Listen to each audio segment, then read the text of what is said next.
All right, let's unpack this. We are diving into a stack of source material today that is truly unlike anything we've explored before. Typically, when we examine an ecosystem's compensation plan, we get, spreadsheets, flowcharts, maybe some technical specifications. Today, well, we have something much more ambitious. Yeah, we're looking at sources detailing the commissions of the new ecosystem within the ONPASSIVE platform. A system directly inspired, it says, by the vision of Ashmu-Ferry. But like you said, calling this just a financial document feels, well, misleading. It really does. It reads much more like a manifesto, doesn't it? The tone here is intensely aspirational, profoundly philosophical, and frankly, extremely emotive. The language treats the unveiling of this commission structure not merely as, a business launch, but as nothing less than a financial awakening. That's a direct quote. It is. And what's fascinating here, I think, is how the language really elevates a commission system, something usually quite transactional, a mechanism of payment, into this grand movement of destiny and collective prosperity. Absolutely. So our mission today, it seems, is crucial. We need to set aside maybe the technical nuts and bolts for a moment and focus entirely on understanding the core promises and the underlying philosophy being presented here to founders and affiliates. Exactly. Specifically, those claims surrounding fairness, radical automation, and this idea of a world-changing global impact. That's the core message we need to dissect. Okay, so if this is a manifesto, we probably need to start with its first big proclamation, the foundation upon which this entire philosophical structure seems to be built. Right. Let's jump into that first section. So the documents, they open with this assertion of, well, monumental historical importance. It's quite dramatic.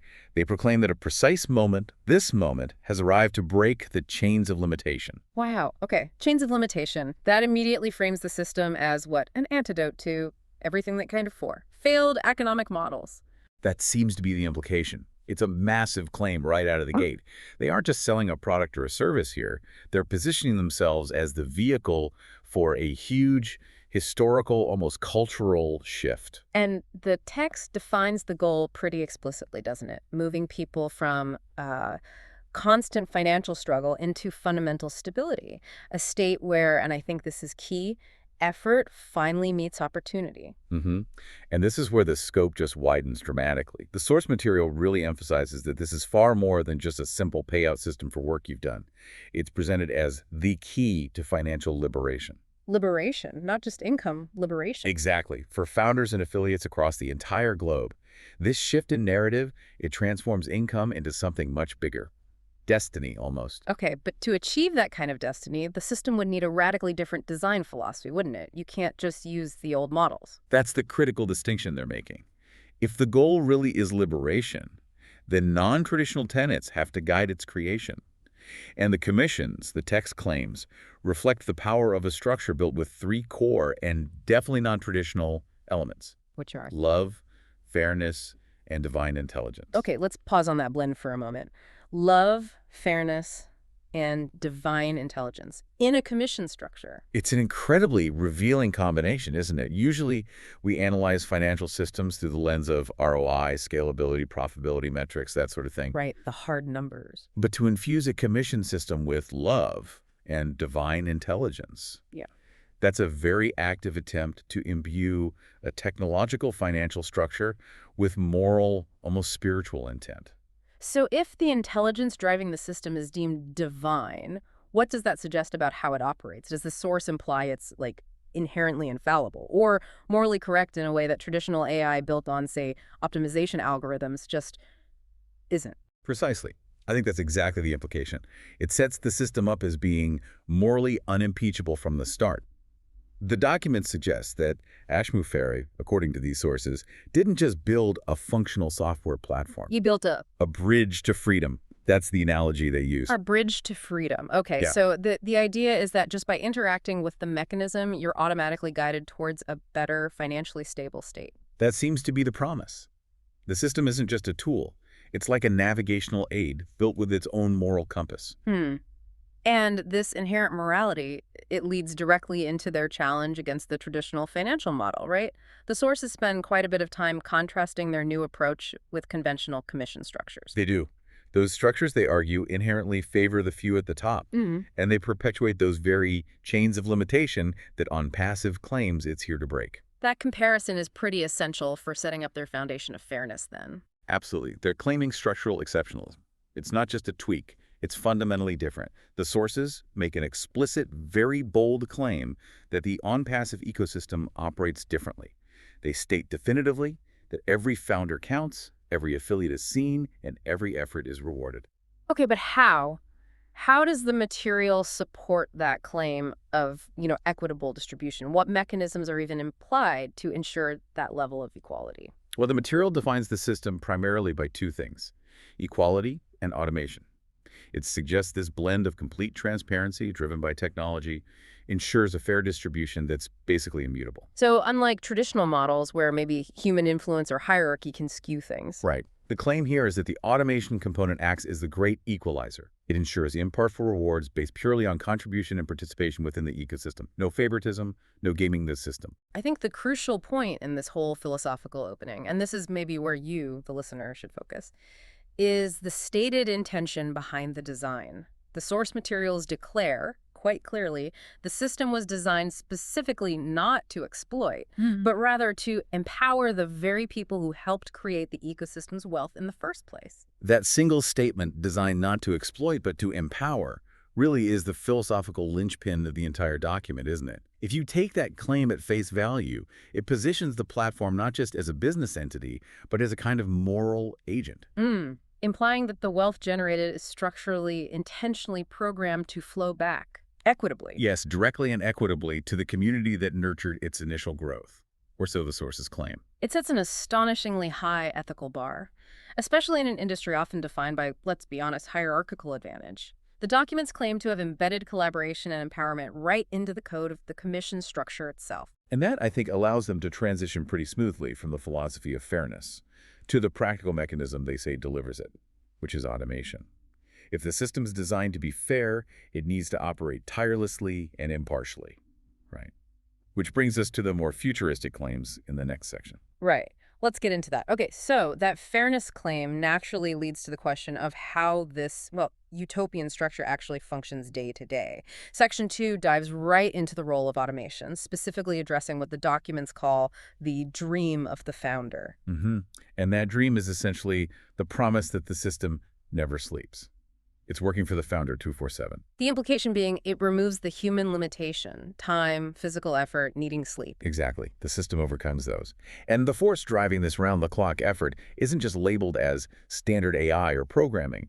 It's specified as artificial intelligence paired explicitly with heart-driven automation. Heart-driven automation. There's that blend again. Technical and emotional. If the automation has a heart, what does that suggest? That its function is guided by empathy, generosity, not just cold logic. That seems to be the idea. Yeah. The technical efficiency of AI is married to the moral intent we just discussed. And this results in a pretty profound implication for the founder. Their value is recognized, their efforts multiply, even when you rest. That completely reframes the nature of work, doesn't it? From a transactional thing, time for money, to a kind of perpetual state of being recognized and rewarded. It does. And the reward itself for this state of being, it's described in almost mystical terms. The commission structure isn't just a payment. It's framed as a thank you note from the universe. Oh, okay. And a reward for faith and patience that flows beyond your imagination. So we need to analyze this emotional layering. The earnings are clearly meant to validate a founder's deep belief, their endurance, especially given the history, right? Some founders were involved very early on. Absolutely. The source asserts that belief always bears fruit, positioning the payment as this almost inevitable cosmic fulfillment, a consequence of destiny, rather than just a standard business commission based on, say, sales volume. So the monetary value is almost secondary to the emotional validation it provides. The money is proof of correct belief, proof of alignment with destiny. That seems to be the framing. Which leads us nicely to the concept of the flow of abundance. The source insists that commissions don't flow randomly or chaotically, they flow with purpose. Intentionality again, that seems central to their whole self-description. It really is. Each earning, the document states, reflects a ripple of contribution. And the reward itself symbolizes connection. It's presented as this financial feedback loop where your contribution generates intentional, purposeful flow back to you. And then there's that analogy they use. The system operates like A river of abundance, yes. constantly flowing, perpetually nourishing, and refreshing everyone involved in this global movement. That's a highly evocative analogy, suggesting inexhaustible self-sustaining wealth, right? hmm A river is predictable, it's persistent, it's essential for life. By using that metaphor, the sources suggest the income stream is similarly reliable and life-giving. The core message seems to be founders aren't just getting a paycheck, they're participating in a new economy of fairness. Where their personal empowerment is directly linked to the collective moral intention behind the whole system. Exactly. And that brings us back to that intention, the heart behind the system. The source materials claim that when Ash Mufareh designed this, his starting point wasn't profit, it was people. He supposedly asked the foundational question, how can I create a system where everyone wins? And that question is positioned as the heartbeat of the new commission structure, suggesting altruism is the driving force. That's the claim. Altruism behind a potentially multi-billion-dollar platform. And the resulting structure, the sources say, is built on love, transparency, and balance. Which elevates the outcome again. Earnings are reframed as gratitude made visible. Proof, according to these documents, that good intentions, when paired with innovation, create miracles. It's an extraordinary claim about the nature of currency itself, isn't it? It's not just fungible cash. It's tangible evidence, a physical manifestation of successful good intentions. And this whole emotional reward system seems crucial for connecting that belief to destiny, particularly for those founders who've been on this journey for a while.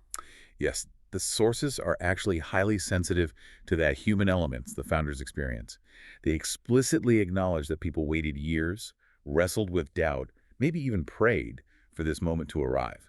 It recognizes the patience and the struggle that might have been inherent in that early commitment. And by acknowledging that waiting period, the reward gains immense symbolic power when it finally arrives. It does. The ultimate payout is positioned to show the world that patience is powerful and that faith is the foundation of fortune. It validates their years of belief retrospectively. The conclusion on reward seems absolute. It eliminates any possibility of randomness or luck. The documents declare, every commission received is more than income. It's an encouragement to dream bigger. And the ultimate declaration is that phrase, this isn't luck. It's destiny aligning with divine timing. Exactly. The years of doubt, the waiting, the praying, it's all recast not as struggle, but as necessary preparation for a foreordained success. It ties the individual financial outcome directly into a grand cosmic plan. Meaning the success was inevitable, really, provided the founder maintained their faith. That seems to be the narrative. And that transition from individual financial validation to global societal impact is really what drives the final section of the source material. Right, let's move into that global piece. Okay. So, this destiny isn't just personal, it's explicitly global. That takes us into Section 3, the global financial awakening. The sources paint this picture of a movement rising simultaneously. Where was it? Across continents. From Nairobi to New York, from Dubai to Delhi. They list several major cities. That geographical breadth is really vital, isn't it? Because it takes those abstract philosophical claims, love, fairness, destiny, and tries to ground them in a real-world, borderless application. It does. The commission system is described as borderless empowerment. Fundamentally unrestricted, they claim, by geography, class, or language barriers. So if the system is truly borderless like that, what does that mean for how the sources define value? How is worth determined? Well, the material suggests a really profound shift in defining worth. Success, they claim, is powered entirely by your contribution to the ecosystem, not by where you were born, your educational background, or how much wealth you already had. So a kind of democratization of financial opportunity through a contribution-based digital economy. That's the promise. And the world, they assert, will soon witness the tangible power of this collective prosperity. And central to this idea of global democratization is automation again, but automation redefined. We circle back to the AI, which the source calls the energy of automation, claiming that AI is harnessed here not to replace humanity, but to liberate it. Yeah, and this is a really critical philosophical counterpoint to a lot of the common anxieties floating around about AI today, right? The sources completely flip the script. Automation here isn't positioned as a threat to employment. It's the generator of opportunity. How so? Well, it means commissions grow automatically, passively, while founders are freed up to focus entirely on passion, family, and community. The ultimate goal, presented concisely, is the system works so that you can live. The entire design is claimed to serve humanity, not enslave it, giving back time, the most precious commodity. It's a bold assertion about technological purpose. If the power behind the commissions is truly freedom through intelligent automation, then the metric for success shifts, doesn't it? From the system's profitability to the founder's personal liberation. And that liberation, in turn, is expected to generate massive, observable, real-world transformation. The sources actually anticipate an imminent testimony of transformation, stories from founders who rose from nothing. hmm And they don't just rely on vague generalizations either. They offer very concrete, almost humanitarian examples of the expected societal impact. Things like, Mothers building schools, young people starting businesses, communities finding hope again. Those were the examples used. exactly, these are massive potential social shifts attributed directly to the success and equitable distribution promised by this commission structure. And this impact, the source claims, is fueled by one vision, one man, one ecosystem. It really elevates the individual commission payment from just a private financial transaction to a contribution towards a collective humanitarian and infrastructural movement. It does. Every commission becomes a story of progress, and every story becomes inspiration for the global community, according to the narrative. Which, of course, places a pretty significant burden of responsibility on the platform's leadership. And that brings us to the final point of analysis, the leadership model of Ashmufera. The source materials infuse this with a spirit of gratitude. Right. The documents urge founders, as their commissions start to flow, to pause, be thankful, display humility. It's not just financial advice. It's presented as a moral imperative attached to receiving this reward. Humility and thankfulness are positioned as the only appropriate response to this immense blessing, as they frame it. Yes, and the success, the blessing itself, is explicitly attributed to Mufara's unique leadership choices, which are contrasted sharply with conventional business norms, the text says. In a world driven by greed, he chose giving. In a system ruled by competition, he built collaboration. Yeah, I remember that line. So the commission, therefore, transcends being merely a financial reward. It becomes a symbol of a higher order of abundance. And it's framed as the ultimate, almost spiritual affirmation. What was the phrase? Something about heaven? Heaven's way of saying, you did not give up, and now it's your turn to rise. Wow, okay. It creates this perfectly closed loop of spiritual validation, doesn't it? Faith led to destiny, the automated system delivered the tangible reward, and the only appropriate response is profound, humbling gratitude. Which sets up their ultimate closing vision, the beginning of a new era. One where technology, faith, and humanity supposedly walk hand in hand. The ecosystem is therefore explicitly called a movement of destiny. Yeah. The founder is positioned as a participant in what is proclaimed to be the greatest technological blessing the world has ever seen. That's quite the statement. It is. And the ultimate source of power for this whole thing is defined with that highly unique blend we've seen throughout the material. A system powered by God, led by Ashmufara, and sustained by the faith of millions who believe in a better tomorrow. God, Ashmufara, and the faith of millions. That's the foundational triad of the ecosystem's power structure, according to these sources. That appears to be the claim. And the closing directive to the founders is pretty clear, immediate, and definitely inspirational. Rise with courage, stand with gratitude, and let your commissions speak louder than words. Yeah. The money itself is meant to be the silent, powerful testament to the success of this whole new model. Okay, let's try and synthesize this. #tag outro. So what does all this mean for you, the person reading this, trying to understand ONPASSIVE?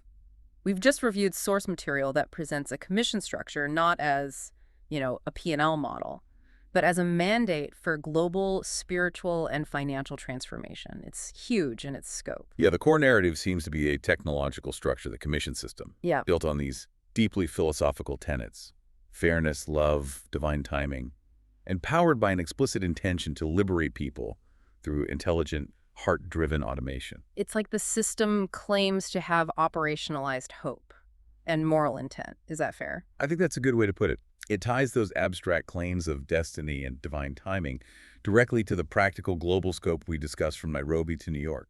The documents promise this complete fusion of spiritual validation and technological fulfillment, achieved, crucially, without the burden of continuous human effort, thanks to that 247 automation.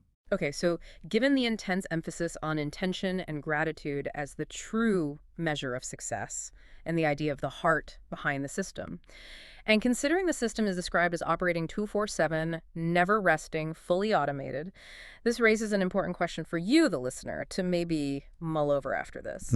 The source material posits that this non-sleeping, purely automated AI system should serve humanity and lead directly to those tangible transformation stories, mothers building schools, communities finding hope. If the system is designed with divine intelligence, as they claim, and works autonomously, where does the burden of good intention actually lie? That's interesting. If the financial results are truly gratitude made visible, as they say, what are the implications for human agency, for moral responsibility, especially in a technological system that is defined by its lack of human sleep, its constant operation, yet is simultaneously infused with such highly moral and spiritual language? Yeah, it really challenges us to consider what abundance means when it's defined by this unique combination of factors: automation, faith, and collective prosperity.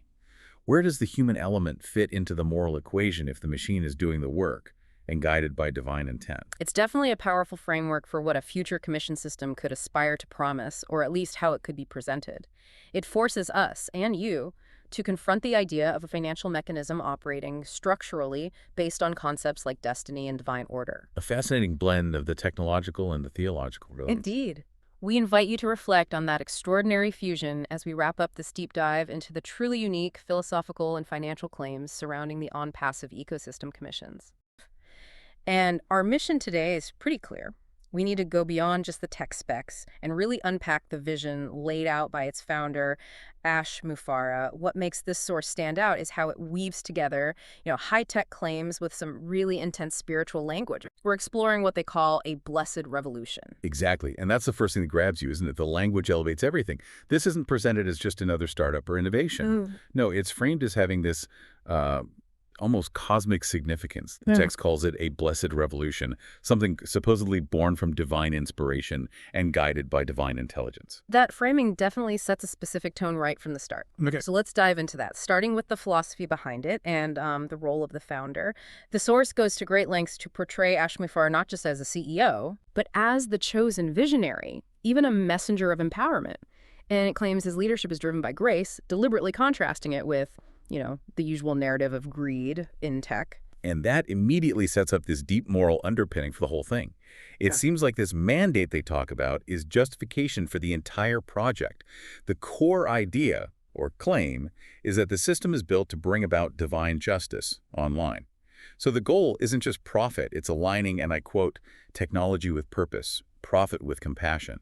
It's presented as a really holistic approach. That's a massive claim. Usually, tech talks about efficiency, scalability, but this source demands this higher moral alignment first. It states Mufareh believes wealth must flow through love, power must serve, and success. That needs to be shared, not hoarded. Yeah, it fundamentally tries to redefine what a company is, or can be.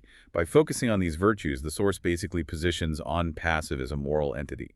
It even calls it a global ministry of progress multiple times. That's a powerful rhetorical move, suggesting it's inherently ethical, built to help people and spread prosperity. Okay, but let's push on that a bit.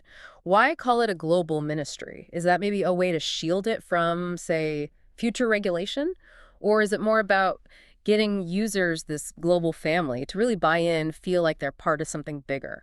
I think it probably works on both levels. Rhetorically, claiming a spiritual mission kind of elevates it above typical business criticism, doesn't it? Yeah. And functionally, yeah, it absolutely fosters commitment. If you feel you're part of a purpose-driven movement, not just a customer, you're likely more invested. You're part of a restoration. That makes sense. It sets the stage perfectly for the next part, which is where it gets, well, pretty interesting. How does this divine alignment actually connect to the technology itself? We're moving from the why to the how. And the source keeps blending the tech and the spiritual here. The main claim is that the system runs on divine intelligence, which isn't described like normal processing power, but more like a kind of wisdom integrating heart, mind, and spirit into the actual code. They say every feature operates with a higher vibration, reflecting love, fairness, transparency. A higher vibration in code. That's definitely a unique way to put it. But let's dig into that.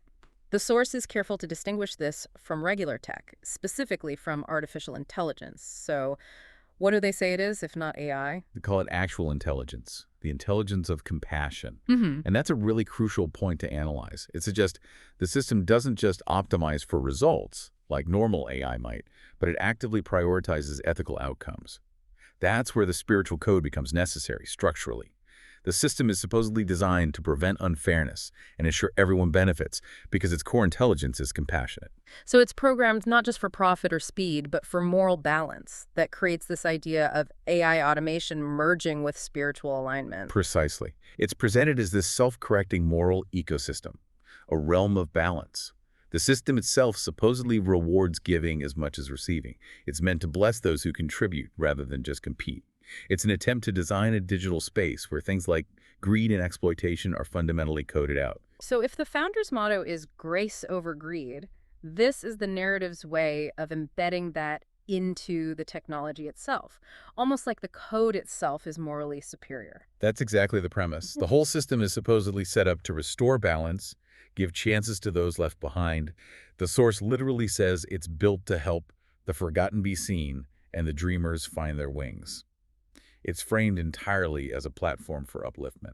Okay, so moving from that sort of philosophical core to the actual tools, the ecosystem has specific products, all starting with O. And these are supposedly designed to unlock spiritual codes of abundance. The promise isn't just financial freedom, it's bigger freedom of time, purpose, peace.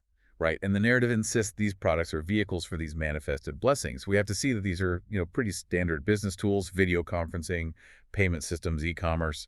But the key difference, according to the source, is this spiritual alignment baked into how they work. Let's list a few. Grounding the function with the claimed spiritual benefit, because that connection is key to their rhetoric, isn't it? Absolutely. So you have O Connect. Functionally, it's video conferencing. But the source claims it turns communication into global harmony. The purpose shifts from transactional to spiritual. Okay. And then for money, there's O-Wallet. It's a payment system, yeah. Yeah. But the claim is it makes transactions pure and transparent. The platform itself guarantees the moral quality. Exactly. Then O-Shop makes e-commerce into community. And O-Chat elevates digital messaging to companionship. It attaches this spiritual significance to every click, essentially. What else is on the list? There's O Virtual for security. And that supposedly turns security into serenity. And finally, O-Verify, which aims to make digital trust become truth. It's a really potent way to frame these kinds of services. Yeah. It directly addresses common anxieties about the internet, scams, feeling isolated, privacy worries. By branding these tools with promises of peace, serenity, truth, ONPASSIVE positions itself as the ethical alternative to the messy digital world we know. And the unifying idea you mentioned earlier that ties all this together. The ecosystem thrives on unity, on this idea that your success is my success. That's the economic model they propose, rooted in that compassionate intelligence. It leads to this really interesting reimagining of value exchange. They say gratitude becomes the currency and service becomes the language. It suggests sort of post-capitalist system driven by spiritual values. And Mufara's message to the users, the global family, is boiled down to, we are in it to win it, implying everyone wins together. Which brings us to the intended global impact. The scale is huge, and the source presents this as the ultimate proof of the divine alignment. It expects the ecosystem spread to lead to massive societal good funding schools, helping charities, letting families rebuild through impact projects. Yeah, and the source uses some pretty intense language here. It frames the whole thing as spiritual warfare against poverty, corruption, and limitation. It's about restoring integrity, hope, opportunity through technology. Spiritual warfare. That's strong. Does the source actually say who the enemy is? Or is it just like the existing secular way of doing things? The enemy is framed as the flaws in the current system: poverty, corruption, scarcity. And the implication is these are products of greed and systems without divine guidance. So ONPASSIVE isn't just a competitor, it's presented as a liberator. The material really pushes this idea of faith meeting functionality, belief meeting brilliance, spirit meeting system. It's all about convergence. And the final word in the narrative on the legacy. It's very conclusive, setting up